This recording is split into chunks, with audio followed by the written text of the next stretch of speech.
صلاف بینەرو بیسەرێن کوردستان 24 دەمێ و باش هیڤیا دەمێن خۆش و سەلامەت بووەت خازین خۆشحاڵ و بەختەوەرین جارێکدن هاتینە خزمەتەوەین بەڕێز بۆ پێشکەشکردنا خەلەکەکە دیش بەرنامێ ئەب کوردی وێ جارێژی دێ بەحەس المژارەکە گێرمکەین کو زۆربەی خەلکی پێ سەرقاڵن و بەحەس ژێتێتەکردن کو دەربارەی کۆڕۆنا و کلتور کۆڕۆنا وەک ڤایرۆسەکە مەترسیدار ئەب لەرز دەرکەفت و حتا ڕادەیەکیژی بخێرا بەربەڵاو بوو الجیهانێ الوڵاتên جیهانی و هەرێما کوردستانی jî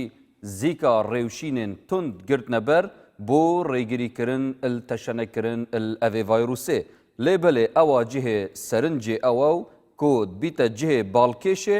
ev e bû ku zor qise hatine kirin sebaret hatina evê vayrûsê belê zor kêm bihes il pend û îbretên vê vayrûsê hatine biheskirin لورا اتنافا خلقا برنامه بكردي دا ام دي تيشكيخينا سرفي مجاريو وبحثا بندو عبرتين هاتنا اوي فيروسي بكين ادقل زور بريس ماموست عبد الرحمن صديق نافي خوب نافي واخيراتنا كقرم جناب السيدايت كين زور بخير بماموست هجا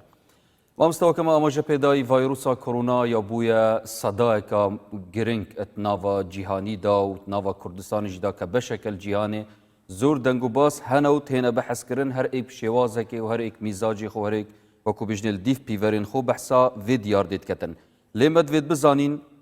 em çi fêr bibîn ji bo ew amadekariyên hatînekirin û layinên tendurustî ragihandîne çên ciyanî bin û çên navxwî bin em çi mifalê werbigirîn an ku çi waneyek bû me di navê çendê de heye بەڵێ بەناوی خۆی بەخشندەی میهرەبان ئێمە وەکو بە ئاماژەت پێکرد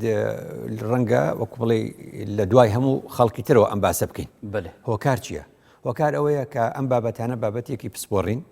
ئێمە نە تەندروستی بووینە نە لایەنێکی حکوومەتی بووینە تاوەکو قسەی لێ بکەین بەڵام ئەرکی ئاین یا ئەرکی ئاینداران ئەوەیە پند و عیبرەت وەرگرن لە هەر ڕووداوێک کە ڕوئەدا کەواتە بۆیە ئێمە درەنگ ئەم باسە ئەەکەین ئەمانوێ بڵین لە پند و ئامۆژگاریانەی کە لە هەر ڕووداوێکە ڕوئەدا وەرگرین یان با پێشەکی یەک بڵێم زۆر جا گوتومانە خوددا لە قورئاندا دەفەرمێ ئین فی ذلک لعبرة لأولی الأبصار یا ئولی الألباب باشە کە دیتە سەر یعنی ئەم ئاەتە تەماشا ئەەکەی خوددا لە قورئاندا فەرمێ ئین فی ذلک لعبرة ئەبێ پندێک هەبێ لأولی الأبصار باشە ئەڵێ خۆ هەمومان هەرچی ئێستا لە دنیاە و تەمەنی لە 15 بەرەو ژوورە تێگا و ئەم بارودۆخەی دنیای بینیوە کەواتە خوددا فەرمووی نەیفەرمووی ئین فی ذلک لعبرة لأولی الأنظار یا بۆیە لە خوددا لە قورئاندا فەرمێ لەهم ئاعیون خەڵکانێک هەن وەکو مرۆت و چاویان هەیە لا يبصرون بها نەیفەرموو لا ينظرون بها کەواتە بەسەر جودایەت گەل نەظەری لا نەزار بۆیە خوددا فەرمووی ينظرون إليك وهم لا يبصرون کەواتە بیکەین بە کوردی ئەم ئاەتە چمان پێ دەڵێ ئەم ئاەتە پێمان دەڵێ هەموو ئەوەی چاوی ساغ بێ ببینێ بەس ناتوانێ پەندی لێ وەربگرێ ناتوانێ پەندی لێ وەربگرێ کەواتە بەسەر و نەزەر لە قورئانە چییە؟ نەزەر ئەوەیە کە ینی بینینێکی سادە و سەرڤە دەبینی ڕاست ڕووداوەکە دەبینی بەڵام بەسەر ئەوەیە ئەو بینینە بە چاو تەحویلی بکەیت و بیدەی بە دەماغ و بە مێشک و لێ بکۆڵێتەوە بیری لێ بەستی پێل سەنگاندن و تەحلیلکردنە ڕاستە ئەمانە هەمووی بکاو نەتیجەیەکمان بداتێ ئەوە بەسەرە ئەوە بەسەرە کەواتە لەم ئاەتۆ بۆمان دەرەکەوێ ئێمە بە خەڵکێک نەڵێن نابینایە لەبەر ئەوەی چاوی نابینێ وایە ئێمە بە خۆشمان بڵێن نابینا کاتێک کە تەنها دەبینین بەڵام لێ تێناگەین هەموو کەسێکی ئاساییت کاریت وێ چەندێ بکات ڕاستە هەموو کەس دەتوانێت بۆ چونکە هەموو کەسێکش خاوەنی عەقڵ بێ عەقڵی تەواو بێ ئەتوانێ ئەو چۆنەڵێ ڕووداوە بدا بە مێشکی خۆی لێکدانەوەی بۆ بکات پندێکی هەر لێ وەرەگرێ کەواتە لێرەوە بوومە بەستم کەواتە پندەکە چییە؟ پندەکە ئەوەی وەرە لەگەڵما لێ بکۆڵەوە ئەڵێ بینی من بە چاوی خۆمان هەموو خەڵک لە ڕووی کۆمەڵایەتی وتیان سەردانەکان و هاتوو چۆکانتان کەمکەنەوە و قەڵە باڵغەکانتان کەمکەنەوە و هەموو ئەمانە جاران لە ڕووی ئاینەوە چی بوو ئەرکێکی ئاینی بوو سەردانی یەکتر لە ڕەحم نەما یعنی کەم کرایەوە یان ئەڵێن مەیکەن ئەمە مەسەلەن زۆرێک لەو چالاکیانەی کە بە عیبادەت بۆمان حساب دەکرا کۆڕ و سیمینار و قەڵە باڵغی و کۆنفرانسە زانستیەکان و کۆنگرەکان هەمووی چی بوو ئەوە جارێکی تر وەستێنرا ئەوە پێغەمبەر فەرمووی ئەو کەسێ ڕەحم لە دڵی دابێ منداڵی خۆی ماچ دەکا ئێستا نایکەی کەواتە پێڕەحم نەبوویتە بەڵام تو هەمیشان هاتی ئەرکێکی چۆنەڵێ ئاینی ئێستاکە نایکەی ئەوە پێغەمبەر دەیفەرموو دوو موسڵمان دوو ئینسان بە یەک دەگەن مسافحاکەن ئێستا مسافحە ناکەن ئەوە مەسەلەن خەڵکێک وەفات دەکات دەبێت پرسەی بۆ دابنرێ ئێستا ئەڵێن پرسەی بۆ دامنێن ئەوە مەسەلەن خەڵکێک نوێژەکانی لە مزگەوتا بە جەماعەتێک کرد ئێساڵێن لە ماڵەوە بیکە ئەوە جومعە ئەڵێن لە بری ئەوە چوار ڕەکعەتەکەی نیوەڕۆ بکە تا کاتێکی دیاری کراوە ئەوە بە هەمان شێوە سعودی ئەڵێ عومرە بە کامیلی ڕاگیرا تا ماوەیەکی تر بەبەستم چی بوو مەبەستمە ئەوە بوو لە ڕووی ئاینیەوە زانایان وتیان 5 شت هەیە پێی دەوترێ الضرورات الخمسة وایە گوتیان یەکیان دینە یەکێکیان ژیانە یەکێکیان عەقڵە یەکێکیان نەسلە یەکێکی تریشیان مالە یعنی بیکەین بە کوردی مانای وایە ئەو 5 شتێک کە زەرورە لە ژیانی ئێمەدا ژیانە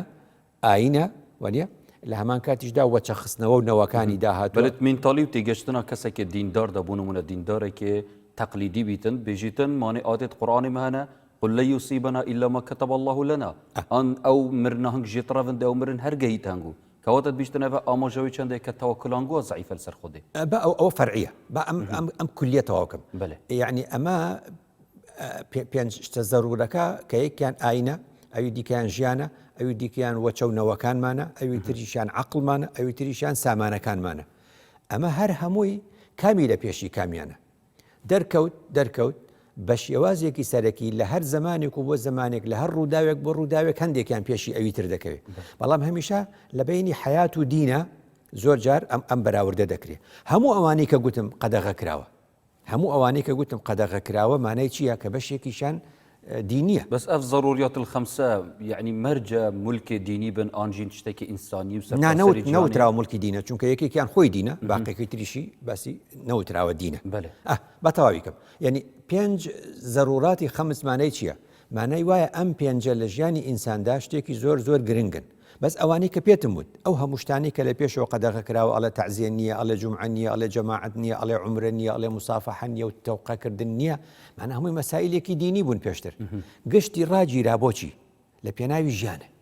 کەواتە من مەبەستم ئەم خاڵێ مەبەستم ئەوەیە کە بڵێم خوا لە قورئاندا و پێغەمبەر دوودی خوای لەسەر لە فەرموودەدا و زانایان لە ئەنجامی ئەمەدا ئەم ئەنجامانیان دەستکەوتووە بە درێژایی مێژوو کەواتە وەختی ئەمەیان دەستکەوتووە ئەمن دوشتمان پێڵێ خدا بۆ ئەمەی قبوڵە خدا بۆچی ئەم کاری قبوڵە لەبەر ئەوەی یحبهم ويحبونه کەواتە خاڵی یەکەم بۆمان دەرەکەوێ خدا ئێمەی خۆش دەوێت خدا نایەوێ ئێمە لە ناو بچین خدا نایەوێ ئێمە بمرین دوو کەوادەم خدا ئێمەی خۆش دەوێت کەواتە حفظی حیات پاراستنی ژیان لەگەڵ پاراستی تەندروستی ئینسان چییە زۆر ئەکەوێتە پێشەوە چونکە بەهۆی ئەوەی کە تا ژیانی مابێ ئەتوانێت دینداریش بکە تا تەندروستیشی باش بێ ئەتوانێت دینداری بکە مەبەستم ئەوە بوو کەواتە لێرە چیمان بۆ دەرەکەوێت لێرە بۆمان دەرەکەوێت کە خدا بۆچی قەتلی تەحریم کرد ولا تقتلوا النفس التي حرم الله إلا بالحق کەواتە لێرە زۆر گرنگە ئاگادار بین بڵێن خەڵکینە ئێمە ئێستا ئەم هەموو ماندووبوونە لە پای چیەکەین لە پایچی ئەم هەموو ماندووبوونەمان کرد بۆ ئەوەی ئینسان نەمرێ وایە ئەی خێرە ئێمە ئێستاش لەو کاتێکە یعنی ئامادەکاریەکەین بۆ کۆرۆنا لە ناو دادگا لە بەردادگا لە ڕێگا هەر خەڵکە کوژرێ ئەمە مانای چییە مانای وایە بەڕاستی کارەساتێکی یەکجار گەورەیە کە ئەم هەموو پێشگیریانە ئەکرێ بۆ ئەوەی ئینسان نەمرێ لەو لاشۆ زۆر بە ئاسانی بە دوو گول لە ئینسان هێشتا دەکوژن هێشتا خەڵک خۆی مەسەلەن چۆنەڵێ تووشی ڕووداوی هاتوچۆ ئەکا ئەمانە هەمووی گرفتن بەڵێ بۆچی مامۆستای بەڕێز پێشی ئەف ڤایرۆسە کۆرۆنا بگەیتە وڵاتین ئیسلامی ئەم موسڵمان شێوازێکی گشتی ڕێژەکە زۆر دلێن بە پێخۆش بوو مەدگوتەوە غەزەب و نقمەتەکە خودی بوان هەناردی بەڵێ دەما گەهشتەمە ما پیڤەر گۆڕین مەگوتی ئەوە نعمەتەکە یانکو ئەوە ئەبتیلاکە خودی بوومەی نایدوێت ئەم ڕێوشینە بگرینە بەر و بدان تشتێن دیتر هەموو جا دەڵێم سوۆشیال میدیا قابلی ئەوە نییە بکرێ بە ینی بکرێت بە تاکە پێوەر چونکە تۆ دەڵێ ئێمەی موسڵمان بەلێ ناوبیتە عینەک عینە ڕاستە تەواو کەواتە سامپڵە سامپڵ و عینە یعنی نمونەیەک لە نمونونەکانە کەوەری دەگری لە ڕاستیدا ناتوانی بڵێ هەموو کوردستان دڵی خۆش بووە کە ئەو موسیبەتە تووشی سین بووە ناشتوانی بڵێ هەموو موسڵمان دڵی خۆش بووە ئەوە بەجای بەلای کەمەوە من و توی هەرتیانە بووین کەواتە ئەگەر ئەوە وەریگری مشکلە ئەوەی هەمیشە وتومە ئینسانە باشەکان پێیان دەوترێ زۆرینەی بێدەنگ یعنی زۆرینەی موسڵمانە باشەکان بێدەنگن بەڵام کەمینەیەکی مشاغیبت هەیە کەمینەیەک هەیە کە ئەڵێ دڵم پێخۆشە و ئەوەیە وازانی ئەوە ڕاستێکەتی جامە بەستم ئەوە بوو کەواتە خدا قەتلی حرام کرد خدا ئینتیحاری حرام کرد ئەلێرە ئێستا بۆ دەردەکەوێت کە مادام خدا ئەوەندە لەگەڵ ژیانە و ژیانی لە لامە بەستە و خەڵک نابێ یەکتر بکوژێ ئەم هەموو ڕێگری و پێشگیریانە کراوە لە پێناوی پاراستنی ئینسانە. کەواتە ئێستا ڤایرۆس کە پەیدا دەبێ دەچێتە نێو حیوانێکەوە، دەچێتە نێو ئاژەڵێکەوە. تۆ دەڵێ پێشتری شەمشەمەکوێرەی خواردووە سین، پێشتری ژماری خواردووە، بەس ئەو کات ئەو ڤایرۆسە نەچۆتە نێو ئەوە خۆی تەطویر نەکردووە، بۆیە کە چۆن نێوی خواردی ئەو گرفتە دروستە بێ. ئەمە چیمان پێڵێ؟ کەواتە پێمان دەڵێ ڕەنگە تاکە کەسێک لەو سینە هەر دەریش دەکەوێت، چونکە کاتی خۆی ئیپۆلا هەبوو لە ئەفریقیا، کاتی خۆی ئێمە لە نەوەتەکان سارسمان هەبوو، کاتی خۆشی ئێستا کۆڕۆنۆمان هەیە. هەموو ئەمانە پێی دەڵێن ڤایرۆسە نەخۆشیە یا بەمان نەخۆشیە، هاوبەشەکانی نێوان ئینسان و ئاژەڵ هاوبەشن لە نێوانماندا. کەواتە مەبەستم چییە؟ مەبەستم ئەوەیە مادام خوددا ئەوەندە ڕێگەی داوە ئەم هەموو تەعزیە نەمێنێ و جەماعەت و جومعە و عومرە و هەموو ئەمانە دەکرێت لە ڕێگەی زانایانەوە لە سەرتاسەری دنیا، مانای خوددا لەگەڵ ژیانە. باشە کە خوددا لەگەڵ ژیانە ئەم ئازادیەی کە هەمانە بەرپرسیارەتیە. کابرایەک لەو سینە لەو سەری دنیا بۆ نمونە خواردنێکی خراپ دەخوا تووشی نەخۆشی دەوێت، هەموو دنیا دی تووشی بوو. اینجا بۆمان دەرێکەوێ ئەم ئینسانە دەبێت چێ بێ لە قیامەتە عقوبەی چی بێ ئەم ئینسانە. ئەو کات بۆمان دەرەکەوێت ئێمە چەند بەرپرسیارین. لەبەرەوە ئێستا لە کۆمەڵگەی خۆشمانە خەڵک لە ماڵی خۆیدا ئاژەڵ ڕاگرێ، هەیە سەگی هەیە، پشیلێ هەیە، دەبێت ئێستا بیرکاتەوە، ئەبێ بیرکاتەوە زۆر بە وردی مامەڵە لەگەڵ ئاژەڵەکانی نێو ماڵدا بکە، زۆر بە وردی تەعقیمیان کە و پاکژیان کاتەوە، بۆ چونکە خوانەکە لە ڕێی یەک کەسێکەوە لە ماڵێکدا کەسێک توش بوو، هەموو خەڵک توش بوو، فەکەئەنەما قەتەل الناس جەمیعا. ئەلێرە ئەمە خاڵی کۆتایی بڵێم، پێغەمبەر درودی خوای لەسەر هەموو ئومەتی فێری ئەم هەموو شتە باشانە کرد. عەباسی مامی پێغەمبەر درودی خوای لەسەر ئەیگوت یا عەم علمني دعاء أدعو به الله يعني أيقول أي بيغمبر أي رسول الله دعاءكم فيركا ك دعوة لخدابكم باشا بيغمبر بيفرمو وتي سل الله العافية وتي دعوة لش ساقيبك دعوة لش ساقيب صحته تندرستيبك سجر دوباري كردو بيغمبر تيجيشت أو الله من مامي توم شتيكي تايبتم بيبل پێغەمبەریش خیانەت ناکە، ئەو شتەی بەوی گوت بە هەمومانی گوت، بەس مەبەستی ئەو بوو وتی یا عەباس یا عەمە ڕەسوولی الله، ئەی عەباس ئەی مامی پێغەمبەر سەلی الله العافیە. بەڵێ عافیەت دوعاکردنێت هێتە جێ؟ مەبەست چییە؟ مەبەستی هەر دوعا نییە، مەبەستی ئەوەیە ئەمە چەند جێگەی بایەخە کە ئینسان تەندروست بێ و لەش ساغ بێ، چونکە وەختێ تەندروست بوو لەش ساغ بوو ئیش دەکا، کار دەکا، عیبادەت دەکا، هەمووی وەردەگرێت. کەواتە مەبەستم چی بوو؟ مەبەستم ئەوەیە خەڵک و هەمومانە بێ بزانین پاراستنی تەندروستی و پاراستنی ژیان یەکێکە لە ئەرکە پێشینەکانی ئینسانی باوەڕدە. ڕێنماین تەندروستی کە نەها هاتینە بەحەزکردن و لجنا فتوای کەندێک فتوە داینە سەبارەت vê mijarê navendên komalayetî nava xelkî da zor nerazîbîn derbiriye ki hindek car qelem den bêjnê ev di jî dînî têne encam dan. هەر بابەتێک بۆ ئەوەی یەقین بین لە بڕ و چۆن ئەڵێ جۆرەکەی ئەبێ ڕیفراندۆممان هەبێ. ئێمە نیمانە ڕیفراندۆم هەر بۆ سەربەخۆیی نییە. ڕیفراندۆم کە وڵاتان ئەیکەن لەگەڵ هەڵبژاردن 4 ساڵ جارێک هەڵبژاردن ناکرێ. ئێستا ئەمریکا ئەم ساڵ 2020 بەسەن لە مانگی 11 هەڵبژاردن دەکات. لەگەڵ هەڵبژاردنەکەیە هەندێک پرسیاریش لە خەڵک دەکەن جاری وایە پێویستیان پێێتی وەڵامەکەی وەردەگرنەوە. لە نەتیجە ئێمە کەی توانیمان ڕاپرسیەکی سەرتاسەری کوردستان بکەین ئەو کات بۆمان دەرەکەوێت ڕازی و ناڕازی چەندن. وەکو پێم گوتی یعنی ئێستاکە هەر کەس لە لای خۆیەوە ئەگەر تۆ کۆمەڵی برادێرت هەبێت لە فەیسبوک برادێرە ناڕازیەکان تەبینی ئەوەی تریش برادێری ڕازی هەیە کەواتە ڕاستیدا پیڤێرێکی دقیق نینە زانستی و دقیق نییە بڵێن چێ ڕازیە و چێ ڕازیانە. کەواتە بچینە سەروی چەندی مامۆستا کۆڕۆنا چەوە کاری پەردەی بەلسەر کلتورێ تاک و کۆمەڵە هەلگریتن. باشە زۆر ڕوودا و ڕوویداوە ناخۆش بووە موسیبەت بووە. خدا لە یەکێ لەوانەدا خدا دەفەرموێ لا تحسبوه شرا لكم بل هو خير لكم. بۆچی؟ چونکە هەندێک شتت بۆ دەرەخە لەو حادیسەی کە پێغەمبەر و خێزانی پێغەمبەریان پێ ئیتیهام کرد درودی خوای لەسەر ئەبینی دەرکەوت چێ باشە و چێ خراپە، چێ ئیمانی دامەزراوە و چێ دوودڵە، چێ گومانی خراپ دەکات لە ماڵی پێغەمبەریش درودی خوای لەسەر. لەبەرەوە قسەیەک هەیە دەڵێن مەولانا بە ڕەحمەت بێ دەڵێ کاتە تەنگەکان و کاتە ناخۆشیەکان و کاتە کارە سادبارەکان معدەن و کانزا و ناخی ئینسانەکان بەدەر دەخات. کەواتە لێرەوە قسەیەکی تر هەیە تاعون ڕوویداوە با بڵێن لە زمانێکی کۆنا زۆر شتی دەرخستووە. ئەنفلۆنزای ئیسپانی لە 1970 دەرکەوت لە دوای ئەوە کۆمەڵی شت گۆڕە. چۆن لە دوای داعش کۆمەڵە شت گۆڕە، چۆن لەگەڵ سەرهەڵدانی داعشە ئێمە زانیمان هەندێک کەسەیە داعشی خۆشەوێ، هەندێک کەسەیە یارمەتیان دەدا، وایە هەندێک کەسەیە بۆیان دەجەنگی نەمانەزانی پێشتر کەواتە دەرکەوت. لێرەشەوە بە هەمان شێوە ئێستا دەرکەوت مەسەلەن بەهۆی کۆڕۆناوە دەرکەوت کە بەشێک لەو ئەوروپایە بەشێک لەو ئەوروپایە ڕەگەز پەرستی و نەژاد پەرستیان تایە. هەر عنسوڕێک و کەسێکی ئاسیاوی دەبینن قسەی خراپی پێ دەڵێن، وازانن هەموو دەموچاو ئاسیاویەک ئەبێ ئەو کۆڕۆنایی هەبێ لە کاتێکە فەقیرە نیەتی. ئەمە حاڵەتێکە کە ئێساکە لە ئەوروپا دەرکەوتووە. مەسەلەن بەهۆی کۆڕۆناوە دەرەکەوێت لە زۆر وڵات تۆ ئیستیراد ناکەی، هاوردە ناکەی ئیتر. ڕەنگە بۆ ئایندە ئەو وڵاتانی کە کۆڕۆنای تێدا جێگیر بێ بە شێوازێک وا دەڵێن ڕەنگەی تر خەڵک ئیستیرادی لێ نەکە، ئەوە گۆڕانکاریەکە لە ئەنجامی ئەوە دێ. هەندێک عادات کە ئێستا دەڵی تەوقە ناکەین و ماچ ناکەین و من دڵنیام لە دوای تەواوبوونی ڤایرۆسی کۆڕۆناش ڕەنگە ماچ زیادە بێ لە بینی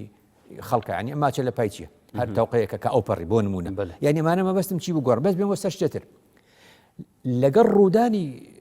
دەرکەوتنی ڤایرۆسی کۆڕۆنا و ئەم ئیحتیات و باسە چی مامۆ دەرکەوت. هەر کەس تەماشای خۆی کە من ناتوانم باسی کەسکەم بەخراپە، بەڵام ئەڵێم هەر یەکە لە ئێمە تەماشای خۆی کات لە ڕێگەی گفتار و ڕەفتارێ وەکو تاک بزانە چی کردووە. هەیە جۆنی داوە، هەیە قسەی کردووە، هەیە قسەی خراپی کردووە، هەیە کوفری کردووە، هەیە ئیتر بە هەر شێوازە، هەیە قسەی باشی کردو، هەیە دوعای خێری بۆ خەڵک کردووە. کەواتە لە ڕۆژی دەرکەوتنی ئەم ڤایرۆسەوە هەتاوەکو ئەم ساتە وەختی من و تۆ قسەی تیاکەین، هەر یەکەمان لە خۆمان پرسیم بزین ئێمە هەڵە بووین، ڕاستمان کرد، باشمان کرد، مراجعەیەکی خۆمان بکەین. یعنی معدەنی زۆربەمانی دەرخست، معدەنی زۆربەمانی دەرخست لە مامەڵەکردن. بڕوانە خاڵێکی تر پیشەکان ئەوانەی لە بازاڕە شتیان نەفرۆشت چۆن شتیان گران کرد، هەندێکیان وایە ئەوانەی کە شتیان هاوردە ئەکرد چۆنیان کرد، ئەوانەی کە وەکوڵێ بە قاچاغ چون لەو دیۆ لە ئێران و خەڵک بە قاچاغی هێننەوە هەر لەبەر پارە وڵاتەکەی خۆی تووشی نەخۆشیەکە، وایە ئەمە پیشەیەکە گوای پێی وایە ئەمە پیشەیە بۆ نمونە. یعنی ئەمانە هەمووی ئەمانە دەرکەوت. کەلتوری گەلان ئەو ڕۆژەی کۆڕۆنا دەرکەوت بەشێک لە ئەوروپیەکان پەلاماری چیان دا ئەگە بڵێم ئەوان پەلامار نادەن، ئەوان چۆن ئەڵێ بە شێوازی شارستانی مامەڵاکەن پەروەردەکراون، ئەگە بڵێم پەنایان بەرچی بۆ کڕینی زیاتری معقیمات و دەستشتن و بۆ کڕینی زیاتری کلینس ئەو ڕۆژەی کەوتیان کۆڕۆناهەیە. وڵاتی ئێمە خەڵک بەو شەوە چی کرد؟ پەلاماری بنزین خانەیدا بنزین پڕەکە. بۆ بنزین پڕەکەی لەوانەیە هەڵبین، بۆ چۆ هەڵدەی؟ ئەمە کۆڕۆنا ڕەبتی نییە بە هەڵاتنەوە، یعنی مەبەستم ئەمە کەلتورە، ئەمە کەلتوری گەلی ئێمەیە کە ئەڵێن کۆڕۆنا هات ئەچێ بنزین پڕەکە و ئەوێ هەڵبێ، ئەڵێن کۆڕۆنا هات ئەچێ برنج و بازار و چی ئەوانە دێت. ئەمە بەشێکی ڕاستە بێمتمانەیە، بەڵام بەشێکی تریشی ئەو کەلتوری گەلان لە ئەنجامی ئەو بۆ دەرەکەوێ گەلانێک ئێستا سین ڕاستە چین ئەوەی تیا دەرکەوت، بەڵام چەند ئازان چۆن بە قسەی دەوڵەت دەکەن شارێکی 11 ملیۆنی دەورە دراوە هاتوچۆمەکەن. کەواتە بینی چۆن گەلێک ئێستا ئەم ساتە وەختی من و تۆ قسەی تیاکەین لە دەرەوەی چین خەڵک زیاتر تووشە بێ، لە ناو چین وردو بەرەو کەمبوونەوە ئەچێ، چونکە کەلتوری گەلەکە لەگەڵ دەوڵەتی خۆیدا ڕێنمایەکان غەریبترژی مامۆستای بەڕێز پێشی قسەن خۆ تەمام بکەی. هەندی ئە ڤایرۆسە گەلانên دیتر بوون نە ناوجیهانا ئیسلامی بوو، یعنی کەسێ بەحسا وڵاتên wan کەس خەریک نەبوو پێچەندێ کا مەسەلا دینی بۆ vê mijarê çi ye. بەڵێ وەختی هاتە ناو گەلانên مسلمانەدا کێشا دینیژی دروست بوو. ڕاستە کەواتە ئەو شتێکێکە لەو خاڵانەی کە ناڵێم دین پەیڕەوکارانی ئاینەکانیشی دەرخست، پەیڕەوکارانی ئاینەکان. بۆ نمونە هەندێک لە پەیڕەوکارانی ئاینێکی دیاریکراو لە کۆریا کە 250,000 پەیڕەوکاری هەیە، زەعیمی ئەو پەیڕەوکارە ئاینیانە هات هەمویانی کۆ کردەوە 10,000 20,000 لێ کۆ کردنەوە، گوتی ئێوە توش نابن، دوای توش بوون. ئێستا خۆ ڤیددیۆکەی بینی لەسەر چۆک دانیشتۆ ینی داوای لێبوردنەکە لە گەلی کۆریای باشوور کە خەتای من بوو ئەمەم توشکردن و وتم ئێوە توش نابن. کەواتە ئەمە چی بوو؟ ئەمە جۆرێکە لەو جۆرێکەوە خاوەن دینەکان بە جۆرێکی تر یا هەندێک لە مەسیحەکانیش لە ئەوروپا بە هەمان شێوە دەڵێن ئێمە تووشی نابین، هەندێک لە مسلمانەکانیش وایان گوتووە. ئەم کەمینەیە لە هەموو ئاینەکانە هەیە، ئەم کەمینەیە لە هەموو ئاینەکانە هەیە. حالت دەفمە هەیە کوردستانی مامۆستا ڕەنگە کەس هەبیتن هەست پێ بکات ژی کوێ تووشی حاڵەتی کۆڕۆنایی بووی بەلێ خۆڤەت شێرتەوە زۆر خراپەوەکو باسمان کرد. یعنی لە ڕێگەی تۆوە قەتل چۆنە؟ قەتل دەمانچەیەکە بە دەستی تۆیە بەکاری دێنی کەسێکی پێکوژی. ئێستا و کەسێک کاڵێ ڤایرۆسێکی بکوژی هەڵگرتووە، یعنی خۆی ئەبێ بە دەمانچەکە گولەکەش ڤایرۆسەکەیە، ئەو کات گوناحێگە. ئەبینی ئەمە فتوانیە من ئیدەم، ئەمە قسەی زانایانە کە ئەڵێن ئینسان معدی ئەگەر چۆن ئەڵێ ئەزانێن نەخۆشیەکەی معدیە ئەبێ خۆی بپارێزێ ئێستا بەڕاستی من و تۆ لە ماڵی خۆشمانە بین کە میوانێکمان دێ ئەزانی بۆچی وتوان ئەڵێن میوان ئەسیری دەستی خانەخوێ لەبەرچی چونکە کە تۆ دیتە ئەو ماڵە هەر پەرداخێکت دەدەنێ هەر شتێکت دەدەنێت تۆ هیچ نازانی سەربەختێوانی وایە کەواتە ئەبێ ئەوان بتپارێزن تۆ چی بکەی بەڕاستی جا لێرە مەبەستم ئەم خاڵە بوو ئیعلامەکان کەشف بوون چ ئیعلامی خەڵکە ترسێنێت چ ئیعلامێک یارمەتی خەڵک دەدا چۆن دەڵێ سیاست مەدارەکان دەوڵەتەکان خۆ ئەو ئەمریکا زلهێزە پێشتر وەکو هەندێک کەس ئەمریکاش پێی خۆش بوو لە سین ئەوە ڕوویدا چونکە بە ڕەهەندێکی ئابووری لێکێدایەوە کە سین ئابوووریەکەی دائەبەزێ بەڵام بینی گەشتە ناو ئەمریکا ئێستاکە ئەم ساتە وەختەی من و تۆ قسەیتیاکەین ماکرۆن و ترامپ خەریکی ئەوەن هەوڵێک بن ڕێگری لەمە بکەن بۆ چونکە گەشتە ماڵی هەمویان جامەبەستم ئەوە بوو کۆڕۆنا بە دەرکەوتنی تاکەکانی دەرخست باش و خراپیان دەوڵەتەکانی دەرخست بە باش و خراپیان سیاسەتمەداری دەرخست بە باش و خراپیان پزیشکەکانی دەرخست بە باش و خراپیان قسەکەرەکان و بێژەرەکانی دەرخست بە باش و خراپیان ئەوانی خاوەن پیشەن و شتەفرۆشن بە هەمان شێوە خاوەن پەیڕەوکارانی ئاینەکانیشی هەموو دەرخست کەواتە باشترین قسەیەک لەمەیە گوتوێتی پێغەمبەرە درودی خوای لەسەر بۆ وەڵامی قسەکەی پێشوە یعنی ئەوەی پێغەمبەر فەرمووی دوجار گۆرباچۆف کردی بەداڕشتێکی تر پێغەمبەر درودی خوای لەسەر بە کوردیەکەی با بەپەلە بڵێم فەرمووی ئێوە وەکو چیوان هەمووتان لە سواری کەشتێک بوونە ئەم پەندی کەشتێ بۆیە بە عالم بڵاوەتەوە ئەمە فەرمودەی پێغەمبەرە چووکە پێغەمبەر درودی خوای لەسەر فەرمووی هەمووتان لە کەشتیەکان بەڵام کەشتێکە دوو قاتە دوو نهۆمە ئەوانەی لەسەرێن ئەوانەی لە خوارێن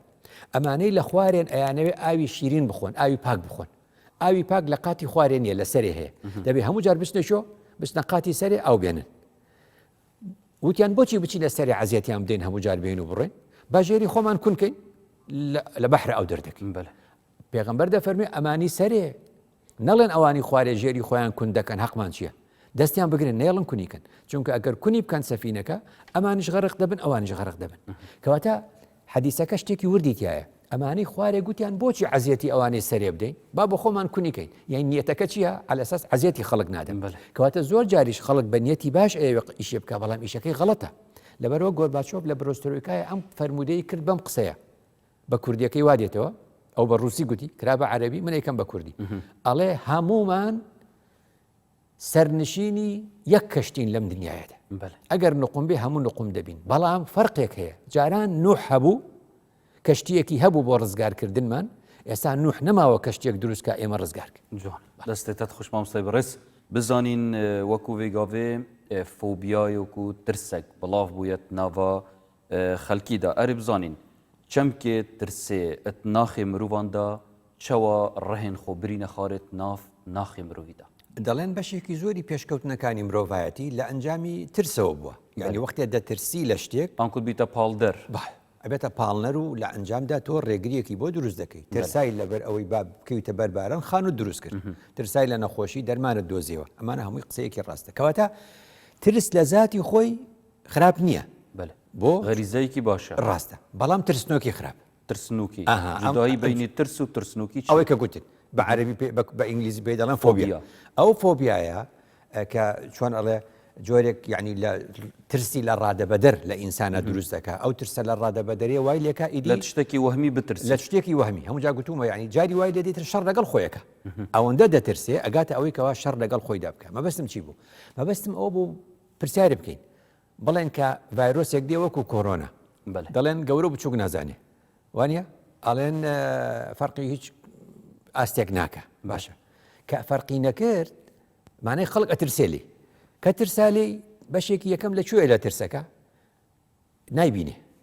ئێستا بیان گوتایە هەندێک جار هەیە ئەڵێن جاریوە هەیە ئەڵێن لە فڵانە شوێن کۆمەڵێک مار دەرکەوتووە ئەڵێن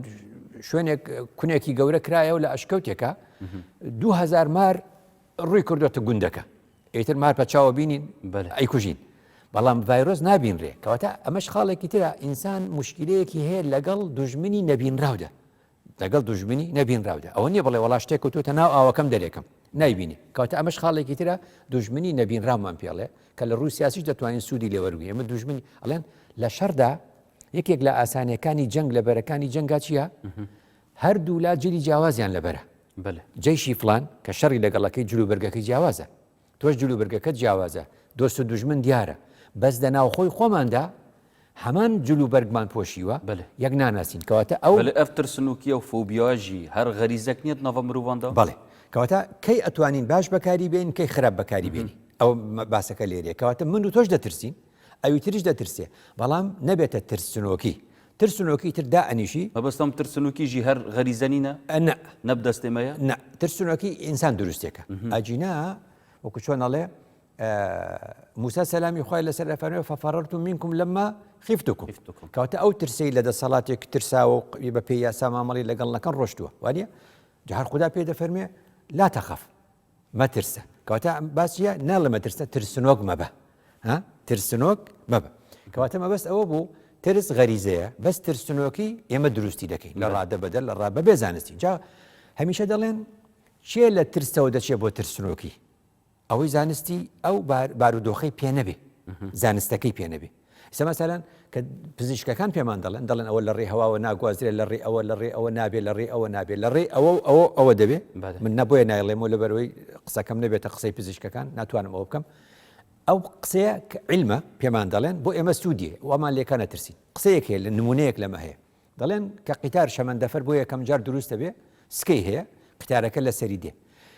کەسێک مەترێک لە دووری سکەکە وەستاوە ئەمە سکەی قیتارەکەیە تۆ ئەلێرە وەستاوی وایە تۆ دەزانی قیتار هەر لەسەر ئەو سکەیە دەڕوا بە درێژی دەڕوا وایە فارغۆنی پێوەیە فارگۆنی پێ دەڵێن ئەوە جیلی ئێستا ئەوە نەتاندیەوە بە قیتارمان دیف لە کوردستانە شەمەندەفەر نییە جیلی ئێستا شەمەندەفەری لەناو کوردستان ژیابێ نەیدیوە بەس ئێمە بینیوانە هەتا ساڵی 97 لە عێراقا هەبوو دوای هەڵێ وەشاندووە لە بینی هەولێر و کەرکووکە بوو باشە مەبەستم ئەوە بوو ئێمە ئەوەی کە بە تۆڵێم خۆم بە منداڵی کردومە مەترێک لە دووری سکەکە وەستاوم بەس زانیومانە ئەم شەمەندەفەرە بەم هەموو فارگۆنەوە کە بە قیاسی خۆی دێن بەپانی نایە نەترساوین دەڵێن پیاوێک هەبوو کە شەمەندەفەری بۆ یەکەمین جاردی بوو 100 مەتر ڕای کردبوو وتیان بۆ وای زانی بوو بەپانی دێ ینی ئەمە مشکلەکە جامەستم ئەو علمەی کە هەتە شەمەندەفەر لەسەر سکەی خۆی دەڕوا وا دێ دەکا نەترسی ئەگەر پزیشکان پێیان گوتیان ئەم ڤایرۆسە چۆن مامەڵە دەکا و چۆن لەبێ ئێمە شتر ناترسی بەف گوتنە جانەبێتە مامۆستا ینی وێ دڵنیایی دەتە خەڵکێکی کە تو تەترسنووکی نەبیتنش بێ ڤایرۆسێ بەڵام هەمان دەمدا ئافتەنەکە دیژی هەیەت ناوەندێن کوردستانێدا کە بێژن ئەو کەسێت مریتن ڤایرۆسێت بیتە شەهید ئەڤە هاندانێکە نەڕاستە و خۆنیەک و مرۆڤ نەترسیت و بچتە ناف وێ مژارێدا بەڵێ هەموو شتێک کە زانایان وتویانە کاتی خۆی ینی چۆن دەڵێن قسە پەیوەستە بە تەوقیت قسە پەیوەستە بە کاتەکەی چۆن بە کاتەکەی نمونەیەک پێ بڵێم نمونونەکە ئەوەیە کە لە ساتە وەختێکدا کە باسی خۆپارێزی ئەکرێ ئەتەوێت دڵی کەسێک بدەیتەوە کە کەسێکی وەفاتەکە بەو ڕووداوە ئەڵێ ئەو کەسە پلەی شەهادەتی وەرگرتووە ئەتەوێت دڵی ئەو کەسە بدەیتەوە خۆی هەمیشە ئەم قسانە کە وتراوە لە دینە بۆ دڵدانەوەی کە سوکاری مردووەکە بووە کە ئەم کەسەتان بەلەبە قەزیە گرێدایە مرنا مرۆڤان باس تێگەشتم بەس بەکوتم تەوقیتەکەی کە هێشتا کەس نەمردووە پێی لەو کاتەیە کە ئەیڵێ ئەترسی خەڵکێک حەز بکە پێی بمرێ دوای گرفتە ئەنجام بەڵم چییە مەبەستمەوە بوو خۆی قسەکە ئەسلی هەیە و ڕاستە ئینسان بە جۆرێک نەخۆشی ئەمرێ پلەی شەهادەی ئەبێ ئەوە ڕاستە بەڵام لەو کاتە وتنەکەی ڕەنگە زۆر ڕێک نەبوو بێ بۆ چونکە هێشتا کەس نەمردووە تۆ ئەیڵێیت و لەوەیە خەڵکێک حەز بکە ئەو پلێ وەرگێ بچێ وا بکە جەبەنە من نمونێ بەچی دێنمەوە ئیبن عەباسی ئامۆزای پێغەمبەر درودی خوای لەسەر دانیشت بوو لێرە زانایان شتێکی لێ فێر بوون گوتیان ئیبن عەباس کە دانیشت بوو پیاوێک هات بە توندی بە تووڕەی هاتە مەجلیس وتی هل للقاتل من توبة بك بكردي قاتل توبة بك أبي هالي قبولك وتي لا كابرات شو أواني دورو بري همو دزانن خدا توبة لإنسان داناخا وريقري ما في مرجع كان طبعا بو كان مرجاني كدان راوا بس زانيان أو جوابك راستي شرعي نية علينا وتيان يا ابن عباس أو شون علينا وتي بمتاجي وتي بزوتاي بالي ئەبەسوتی ئێوە سەری دەمون چاوی کابراتان کرد وتی نە وتی کابرا قاتل نەبوو قەتلیشی نەکردووە ئەوێ بیکا جورئەت ناکە هاتوبوو پرسیار بکە لە من لە دەموچاوی وام خوێندەوە کە هاتووە بیکە منش پێی بڵێم بەڵێ هەیە ئەچێ ئەیکوژێت و تۆ باک ڕێگەی بوو بدەم کەواتە من نەمهێش بیکە جا ئەمە بۆ ڕێگرتن لەوە ئەڵێن ئەمیسا بێ قسەکانمان ئاگاداری تەوقیتەکەی بین جا بێمەوە سەر باسەکە ئێمە بۆچی لە ڤایرۆسەکە دوجا ئاخر شت کە لێی بترسین مردنە دەڵێن چیمان لێ دێ بم ڤایرۆسا ینی ئاخر شت مردنە کەواتە مردنش لە ذاتی خۆی ئێمە باسمان کرد لە ئەوڵۆ یعنی خوا ئێمەی دروست کرد بۆ حیات خدا ڕێگەیدا خدا ڕێگەیدا ئەوە نەکرێ و تەجەمع نەکرێ و ئەوە نەکرێ و ئەوە نەکرێ و ئەم هەموو فتوایە دەدرێت لە پێناوی پاراستنی ژانی ئێمە کەواتە بێ ژیانمان پارێزین بەڵام پرسیارێکیش هەیە خۆ دوجار ئێمە لەم دنیاە هەر دەمرین معنی چییە؟ ینی مردنێکمان لە ڕێ وایە کەواتە بێ ئێمە جۆرێک لە تێگەشتنمان هەبێ بۆ مردنیش جۆرێک لە تێگەشتنیشمان هەبێ بۆ مردن یعنی خدا قیامەتی ناوناوە قارعە بە کوردی یعنی زەنگ وەکو زەنگ لە پڕێکات ئەمەش شۆکە لە پڕێکا کە دێ وەکو قارعە وایە مەسەلەن ئینسان بۆچی یعنی کە ئەڵێن بە هەر یەکێ لە من و تۆ بڵێن ئەم نەخۆشیێت لەوانەیە پێی بمری خەفەتبارە بین تەبان پێمان نەخۆشە بۆچی پێمان نەخۆشە لەبەر ئەوەی کۆمەڵە شت ماوە بیکەین نەمان کردووە ها بۆیە قیامەت ناوی وأنذرهم يوم الحسرة بۆچی ڕۆژی حەسرەتە حەسرەت بۆ ئەوەکەین کە زۆر شتە بۆ ئەوە بمان کردایە کەواتە ئامادەییمان نییە بۆیە بابێکەیە لە فەرمودەیە ئەڵێن باب کەڕاهەت تەمەنی المەوت نابێ کەسمان تەمەنای مەوت بکەین نابێ کەسمان تەمەنای مەوت بکەین ئەبێ هەمومان لەگەڵ ژیان نابین بەڵام مەبەستم ئەوە بوو کە زۆر گرنگە لەم بابەتە کە مەسئلەی تێگەشتن لە مردنیش بزانین یعنی ئێمە بەبێ ئەوەی تەمجیدی مردن بکەین ئەبێ تەمجیدی حیات بکەین چونکە خدا ناوی الحەی و القەیومە بەڵام بە حەقیقەت مردنیش حەقیقەتە کەمادام مردن حەقیقەتە من شتێکت پێڵێم بڵێن لیژنەی نەزاها لیژنەی دەستپاکی بەتەمایە فایلەکان هەڵداتەوە چێ دەترسێ ئەوەی کە گەندەڵی کردبێ بڵێن سەرۆکایەتی ئەوە چاودێری دارایی بەتەمایە دەستکا بە وردەکاری چێ دەترسێ ئەوەی کە گەندەڵکاری کردووە کەواتە قسەکە لێرەیە دەڵێن سبەی وەرگرتنی نەتیجەی ئیمتیحانە چێ دەترسێ ئەوەی کە ئەزانێ بەخواد و دەرسی هەرجواب نەداوەتەوە بە تەواوەتی کەواتە ئێمە ئەو ساتە وەختەی ئامادەین یعنی ئێمە چۆن نوتفە بووین لە ڕەحمی دایکمان و هاتی نەدەر ئینسان لەوە دەترسێت یعنی لە مردن بە قەبرێک دەبینێ ئینسانێکی تێفڕێ دەدەن نورسی بەدیع الزەمان سەعیدی کوردی گوتی بەدرێ ئینسانە خەنە ئێرە لە ڕشوێنێکی تر لە قیامەتە زیندوو دەبێتەوە مەبەستم ئەمە چی بوو ئەم شتە هەر باسێکی درودرێژی بکەین لە داهاتوو لێ تێبگەین یعنی خدا بە مردن ناڵێ مردن خدا دەفەرموێ ئینسان دەڵێ یا لەیتەنی قەدەمت لیحەیاتی ئێمە هەر دەچین بۆ حیاتێکی نەبراوە هەر دەچین بۆ حیاتێکی بەڵێ مامۆستاگەر تو پرس زۆربەی خەڵکی مە بکەی پرسیارەکە مەیدانی ببێژی تو ژیانە خۆ نەهای ڕازی ڕەنگە بێشتەتە ئەست نێ ڕازی مەلوێ ژیانە خۆ وت هەمان دەمداژی گەلێک لە مردنێت ترسیتن ئەرێ ئەف سایکۆلۆژیە لەسەر چه ئەساس دەوی کەسەی دروست بووە یعنی وەکو گوتم ئەو لامان دیاری نەکردو چیە خدا بە مردن ئەفەرمێ ڕجوع مانای چییە تۆ کە ئەچی بۆ سەفەر زۆر ئەو شوێنەی کە سەفەرت بۆی کردو بەجێ دێڵی وایە بەجێ دێڵی دەگەڕێتەوە بۆ ناو ماڵ و مناڵی خۆ زۆرت پێخۆشە لە گەڕانەوەت پێخۆشە کەواتە خدا بە ئێمە دەفەرمێ یا ئەیەتوە نەفس المطمئنة ئرجعی مانای چییە یعنی تۆ لێرە میوانی ڕجوع لەولایە و حیات لەولایە جا ئەم باسە ئەگەر ئەوە ورد نەبێتەوە ئینسان لی لە قیامەت تێنەگا لە مردن تێنەگا مەسەلەکان چۆنە نەک هەر بە کۆرۆنا هەر ڕۆژانەش هەر دەترسێ بەڵام ئینسان چۆن لەم دنیادا بەخۆشی دەژێ هەست بەوە دەکا کە خدا ئەوی هێنایە ئێرە بە کاتی ئینسان هەیە تۆ بینی ئینسان لە ناخیدا حەزی لە بەقاءە بەس هێشتا وا ئەزانێ کۆتایی ئێمە ئەو قەبرێ وازانێ کۆتایی ئێمە ئەو قەبرێەوە ئەیخەنە ئەوێەوە ڕۆی ئەمە بۆ دیە کاچێتە ئەوێەوە ڕۆح چێتە شوێنێکی دی ئینسان دەچێتە شوێنێکی دی باسەکەمان ئەوە نییە بەس باسەکەمان ئەوە بوو هەتا لە مردن و لە ڕجوع و لە قیامەت و لە ماناکانی ژیانیش تێنەگەین ئێمە لە هەموو شتێک ناڵم دەترسین ترسنۆک دەبین بەرامبەر بە هەموو شتەکان لەبەرەوە زۆر گرنگە ئاگادار بین کە ئێمە لە پێناوی ئەوەی نەخۆشی تریش دێ ڤایرۆسی تریش پەیدا دەبێ ئەبێ ترس هەبێ بۆ ئەوەی پێشگیری لێ بکەین بەڵام ترسنۆک نەبین پێشی بچینە تەوەری کۆتایی مامۆستای بەڕێز ینی وەکو بێژن دیدا جانابێتەژی گەلەکە فاختنە هەیە کە پژ vê ڤایرۆسê مەبەستên سیاسی و ئابووریژی هەنە van وڵاتên زەلهێز دە چەند باوەڕ vê ئاختنە هەیە وەڵی لەبەر ئەوەی یعنی کەم متمانەیی هەیە و شت ڕووی داوە لەبەرچی لەبەرەوەی کە ئێستا باسی کۆرۆنا ئەەکەیت و ئێسێرەکەی ڕۆمانێک هەیە لایت ئین دە دارک لە ساڵی 1970 نووسراوە ئەڵێ ڤایرۆسێک دێ لە چین دروستێکەن دژ بە ئەمریکا و دوای لە خۆی و پڵاوە بێتەوە لە شارەکە و پێوترێ ووهان 400 ئێسێرەکە ئێمە هەشتاویەکە و ڕۆمانەکە هەیە دیومانە کاتی خۆی ئێستاکە ڕوو ئەدا خەڵک گومانێکی بۆ دروستە بێ یان مەسەلەن ئەم هەموو فلیمانەی خەیاڵی علمی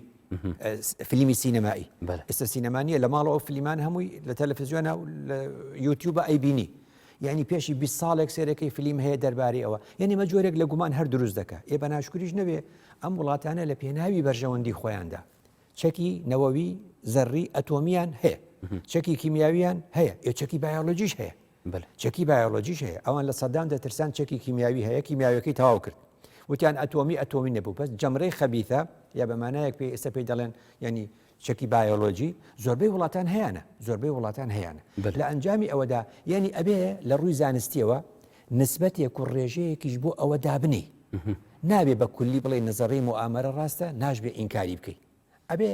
هەموو سەبەبەکان پێکەوە بەڵێ کەواتە بچینە سەر تەوەری خۆی دوماهیکەی کە ببێژین پند و عیبرەت چنە ئەلڤایرۆسە کۆڕۆنا وەربگرین سەر ئاستێ نافخۆیی و لەسەر ئاستێ دەرەکیشی لەسەر ئاستی ناوخۆیی سێ زاراوە پێ بڵێم چەنێ کاتمان ماوە باشە شتێکی پێڵێن گرفت ئاریشە ئەو دانێ لەولە پێڵێن قەیران ئەنجا پێڵێن کارەسات وایە هەر ئەمەیەکە ئینگلیز پێڵێ پرۆبلم و دوای ئەوە ئەبێ بە چۆنەڵێ کرایز و اینجا دوای ئەو دەبێ بە دیزاستەر ئەمانە هەمووی عربیش پێڵێ مشکلە و اینجا پێڵێ ئەزمە و اینجا پێڵێ کاریتە کەواتە ئەم سێ زاراوەی بالێک بینەوە دەڵێن مشکلە بە قیاس حەلەکرێ کەواتە ئەم مەسئلەی کۆرۆنایە لە ڕووی ئاینی بەرنامەکەمان ڕۆشنبیری ئاینیە لە ڕووی ئاینیەوە ئەم مەسئلەی کۆرۆنایە شتێکی فێری ئێمە کرد لە ڕووی ئاینی کە فتواکانمان یەکلایەنە نەبێ بۆ چونکە ئێمە کە فتوا دەدەین ینی تەنها ئیعتیماد کەینە سەر یەک ڕەهەند بڵین ئەم ڕەهەندە ڕەهەندێکی دینیە چونکە زۆر فتوای دینی ڕەهەندێکی طبی هەیە زۆر فتوای دینی ڕەهەندی هەندەسی هەیە علاقەی هەیە بە جۆری خانوبەرەوە تا فتوایە بدەیت بۆ خانوویەکی دیاری کراوە کەواتە فتوا علاقەی باچی هەیە بە واقعەکەەوە هەیە لە ئەنجامدا مەبەستم ئەوە بوو کە مشکلە ڕوویداوە سێری ئەم قسەیەکە ئێستا 2020 نییە ئەو پێشکەوتنە زانستی وردەکاریی لە ماوەی 2000 بۆ 2020 ڕووی داوە زیاترە لە گشت ئەو پێشکەوتنەی لە یەکی زاینیەوە تا 2000 ڕووی داوە ئەم 20 ساڵە ئەوەندەی گۆڕانکاری زانستی پێشکەوتی تا ڕووی داوە لە 2000 ساڵەکەی پێش ڕووی نەداوە چ دگەهێنی تەفاوت ئەمە ئەوە دەگەێنێت کە ئێمە پێویستیمان بە بیرکردنەوەی فرەڕەهەندە نمونەیەک پێ بڵێم جاران لە ینی چۆن ئەڵێ ئێستا ئەکە ئەڵێ ئەوە ینی قورئان و سونەت و ئیجماع و قیاس ئێمە زۆربەی مشکلەکانمان بە قیاس حەلەکەین هەندێک لە زانایان بڕۆیان بە قیاس نییە لە لای ئێمە بڕوامان پێیەتی کە بڕوامان پێیەتی بەس نابێ هەموو بڕوامان بە تەنیا قیاس بێ بۆ چونکە قیاس بۆ کاتێک دەکرێت مشکلە ئیشکال شکل کاتێک گرفت هەیە لە نێوان یەک جیاوازی لە نێوان ئەم دوو پەرداخە گڵاسە هەبێ ئەم دوو پەرداخە هەبێ ئەو کاتە چونکە ئەم دوانە شکلیان لە یەکە چێ مشکلەمان بۆ دروست دەکەن ئەنجام بەراوردیان دەکەین دەگەین بە نەتیجە مەبەستم ئەوە بوو جاران ڕووداوەکان زۆر درەنگ ئەگۆڕان یعنی چۆن یعنی لە 2000 ساڵی ڕابردوو یا 1000 ساڵی ڕابردوو یا سەردەمی ئیسلام و تابعین و سەحابە ڕووداوەکان زۆر لە یەکە چونکە پێشکەوتنی زانستی وەک ئێستا نەبوو لە ئەنجامە ئەتوانی بڵێ ئەم ڕووداوە قیاسەکەم لەسەر ڕووداوێکی تر وەکو چی وەکو ئەوەی کە ئێستاکە ئێمە ئەتوانین قیاسکەین لەسەر شتێک بۆ نمونە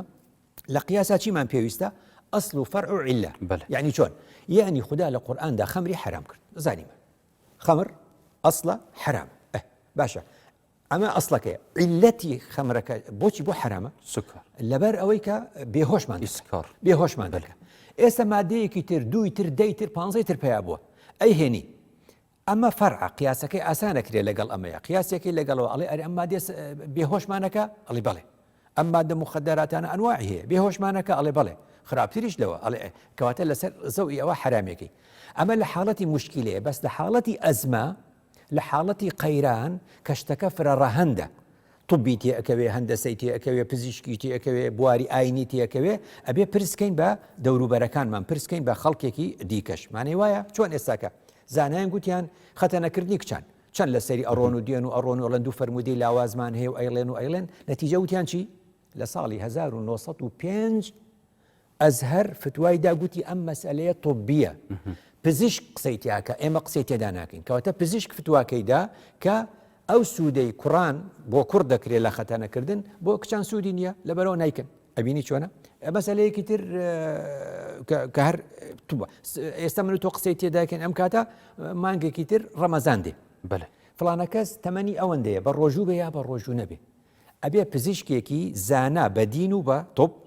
پێی دەڵێ کاکە ڕۆژوو بۆ تۆ خراپە. بەلێ ئەگەرت حاڵەتێکێدا ڕێنماین پزیشکی بەر و ڤاژی تکستێن ئاینی بوون بۆ نمونە vêgavkê rênmayên pizîşkî dibêjîtin neçine cihên qelebalix rojên xutbe û nivêjên cemaet jî qelebalix e û pêçewaneyî tikistên ayinî ye. وەزیری ئەوقافی مصر بۆ ئەم کۆڕۆنایە چی گوت؟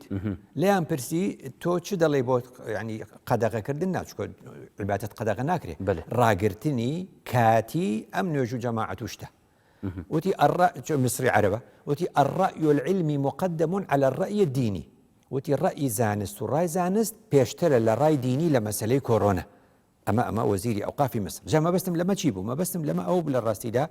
ئەم کۆڕۆنایە لە ڕووی ئاینیەوە فێری کردین بۆ فتوادان، فێری کردین بۆ مەسلەی قیاس بۆ ئەم بابەتانە. ئەم سەردەمە سەردەمی قەیرانە. یعنی چی؟ یعنی گرفتێک ئاریشەیە کە ڕوئەدا گۆڕاوە بۆ قەیران، گۆڕاوە بۆ ئەزمە. یعنی بۆچی ئەزمەیە؟ فرە ڕەهەندە. ئەم مەسەلەی کۆڕۆنە نییە، ئەم کۆڕۆنایە مەسەلەی ئابووریتایە. ڕەهەندێکی ئابووریتایە، ڕەهەندێکی سیاسیتایە، ڕەهەندێکی پەیوەندی نێودەوڵەتیتایە. ئەبینی ڕەهەندێکی کۆمەڵایەتی تایە، ڕەهەندێکی پزیشکی تێدایە. ئەبینی کەواتە دین جێگای خۆ تێدا بینیت؟ اینجا دین ئەبێ هەموو ئەمانە بدوێنێ.